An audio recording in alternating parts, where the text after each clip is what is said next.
ముఖ్యమంత్రి రేవంత్ రెడ్డి డైరెక్షన్ మేరకు మంత్రి వివేక్ గారు పోలీసులు అందరూ కలిసి మమ్మల్ని జైల్లో పెట్టారు. సరే జైల్లో చాలా ఇబ్బందులు పడ్డాం. వీళ్ళకి పై అధికారుల ఆదేశాలు ఏందో కానీ దోమలు ఉన్న రూమ్లు వేసిర్రు, సకా భోజనం లేదు, నీళ్లు లేవు, నాకు గొంతు నొప్పి వచ్చింది 2 రోజులు, ట్యాబ్లెట్లు ఇచ్చే దిక్కు లేదు, చలి బాగా విపరీతమైన చలి, దుప్పట్లు ఇచ్చే పరిస్థితి లేదు. మా అడ్వకేట్ శ్రీకాంత్ నాకు బ్లాంకెట్ పంపించింది లోపల కూడా చాలా ఇబ్బందులు పెట్టిర్రు. మీరు ఇటు తిరగొద్దు అటు తిరగొద్దు రిస్ట్రిక్షన్స్ మాకు. సరే భరించినాం. ఇవాళకి 16 రోజులు.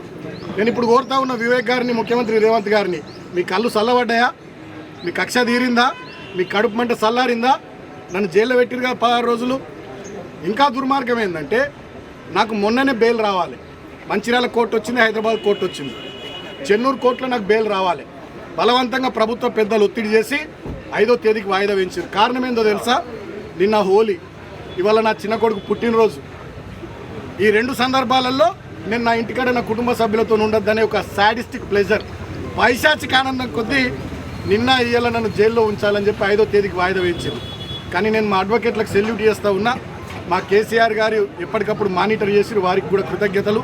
మా అడ్వకేట్లు మంచిర్యాలలో కానీ, చెన్నూరులో కానీ, హైదరాబాద్లో కానీ మాకు బెయిల్ రావడానికి వాళ్ళు బాగా కృషి చేసిరు. వాళ్ళకు హృదయపూర్వకంగా కృతజ్ఞతలు. అదేవిధంగా జైల్లో ఉన్నప్పుడు నన్ను పరామర్శించడానికి పెద్దలు పార్టీ నాయకులు మా హరీష్ అన్న, అదేవిధంగా మా కేటీఆర్ అన్న కూడా వచ్చి నాకు ధైర్యం చెప్పారు. వారితో పాటు మాజీ మంత్రులు మా జోగు రామన్న గారు, వేముల ప్రశాంత్ రెడ్డి గారు, కొప్పులీశ్వర్ గారు, గంగుల కమలాకర్ గారు, అదేవిధంగా ఎమ్మెల్యేలు కోవ లక్ష్మక్క, మా అనిల్ జాదవ్ అన్న, కోరుట్ల ఎమ్మెల్యే సంజయ్ అన్న, అదేవిధంగా మా బావ కుత్బుల్లాపూర్ ఎమ్మెల్యే వివేక్ గౌడ్ గారు, మా సోదరుడు ఎమ్మెల్సీ షంబిపూర్ రాజు గారు, పల్ల రాజేశ్వర్ రెడ్డి గారు, అదేవిధంగా మాజీ ఎమ్మెల్యేలు మా కోనప్ప గారు, దివాకర్ రావు గారు, చిన్నయ్య గారు, మా గొంగిడి సునీత మహేందర్ రెడ్డి అక్క, అదేవిధంగా మా జాజుల సురేందర్ అన్న, ఇట్లా చాలామంది పెద్ద రాష్ట్ర స్థాయి నాయకులు కానీ, మా విద్యార్థి విభాగం సోదరులు కానీ, యూత్ విభాగం సోదరులు కానీ అందరూ వచ్చి నాకు మనోధైర్యాన్ని ఇచ్చింది.